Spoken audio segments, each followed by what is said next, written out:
Hi, I'm Stephen Ham from Archery Supplies, and today it's wet and cold. So today I shot my first national record in 40 years. So I just want to track on that and just tell you a bit about it and about the work which goes in. So today the shoot started at 9 o'clock and it's meant to be wet and cold. So I go lay it up and I'm like, I don't really want to go because it's pretty cold and wet, and I don't like being cold and wet at the same time. And normally while it's cold and wet, it's windy.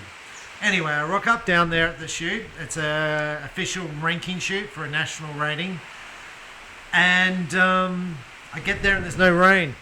And I'm like, well, that's good. It's overcast like this, but there's no rain. I'm like, actually, it's pretty good. And there's not much wind. And I'm like, this is looking pretty good. Now, this is the first time I've shot outdoor archery since the surgery, so I don't know how it's going to go. I haven't shot any sight. I didn't have any sight settings. This is the first time. I adjusted my bow poundage last night. So the night before, after the nationals, I wound up my bow last night, half a turn on the limb bolts because I'm trying to build up the strength again. So I go down to the club. I really had no expectations, and I'm just lobbing arrows. And at the end of the shoot, Daniel, the club president, said, how do you think you shot? What rating do you think you shot? And I said, 80, because that's what I've been shooting at home. Like, it's a score, it gives you an idea of how well you shoot. So I thought 80, which would be good. Like, it'd be one of the better scores for the state. I ended up shooting 88 rating. The score was 647, which is a national record. So to put it into perspective, my personal best was a 617, which was a state record, about a year ago. So about a year ago. So I haven't, and I've shot better in that time period, just practicing, but not at a club and not at an event. So, so I've shot better at home here, just indoor scores, but that was my best shoot. Now, how does it make you feel?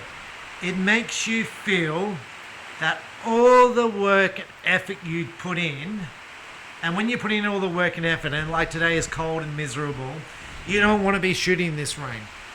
You'd rather be sitting inside having a hot coffee, eating biscuits and cakes. All the diet, exercise, lifting weights, all the shooting in the cold and dark conditions where it's miserable, it pays off. The 30 or 40 years of waiting, and it's not even that it's a record. It's like I shot my best. It's just my best happened to be the national record. So it doesn't matter if you normally shoot 300 and you shoot 310. I'm going, this is how good it feels because you've put in the work and you've improved. It's such a good feeling, and for me it's a really, really good feeling because it's like I didn't know if I'd be able to shoot again. Still hurts here, but I'm starting to feel in my back, so the release is coming better. And it's a really good stepping stone to step up onto the sort of national stage and compete against the top recurve archers. So now I'm going to go back to when I was a kid, and I shot national records. As a bit of a backstory. So back when I was shooting, I just used to shoot in my front yard. Bit like shooting in my backyard now, but I used to shoot in my front yard so all the neighbours could see me shooting. That's not why I shot there, because it's the only spot I could shoot, but I used to shoot in my front yard every day. And I wasn't a very good archer. Anyway, I used to shoot a local club, and the state president saw me one day, and he said, you should shoot in the championship. And the national championships were coming to Adelaide. I hadn't won a single event as a junior, and I hadn't done anything. All the records, Australian records, were held by a child or a kid or a boy by the name of Peter Strong in New South Wales. He held every record. He was the best archer, and I was nothing, right? Peter's still friends of mine on Facebook today. So I was like, okay, so I entered the event. I entered the national championship. I actually think I broke a national record leading up to the event because I can remember my name being in the Archery Action magazine because I used to post all the records shot each month. So if you shot a record in June, in July, you'd see it be posted. It'd be posted a list of all the records. And I think it was in an indoor round, because I don't think Peter used to shoot indoor rounds. And my name came up. I didn't even know I shot a record. I didn't have a certificate, but it came up as an entry in the publication. I'm like, there you go. There was a young girl shooting by the name of Mandy McArdle. She's about my age. She's in Melbourne now, and she used to get heaps of records. Her name was there. Peter's names were there. There was a few other names which were there every month, just boof. And then there was one entry for me. Anyway, I go along, I shoot the nationals, and I did shoot a national record. I think I shot a couple of national records at that point in time, and that was my national records. I didn't even know they were national records at the time.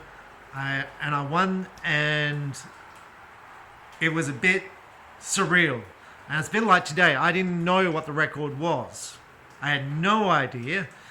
I was just shooting arrows, and I was like, this is so much easier than indoor last week. Last week I was under all this pressure and trying to shoot well, and this week that pressure that I felt last week paid off big time, because it really propelled me up in the school level. So I'm going to put, so people say, why should I shoot tournaments and stuff? Because a tournament makes you train harder, it puts more pressure on you, and then when it comes to an easier situation, which today was, because it wasn't a tournament, you excel because you've already dealt with a harder situation. Same thing happens in life. If you can deal with easier situations and they put you up to the next harder level, then if you excel at that, then you jump up to manage bigger problems. Same thing with archery. Basically put yourself under pressure and then step up to the next level. And once you start to plateau, say, what can I do to improve? Can I train more? Can I lift weights? Can I run? My mum was national champion. She didn't like shooting much. So she'd lift weights, she would run, she would do lots of cardio and just be as fit and as an athlete as she could.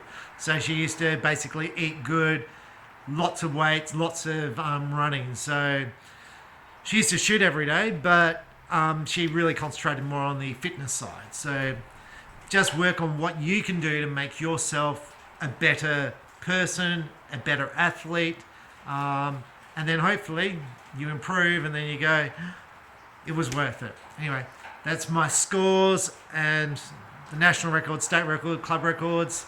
And finally, thank you very much. And and for all the officials, I'm going to say for all the officials, there's a guy who comes out, Graham Winston.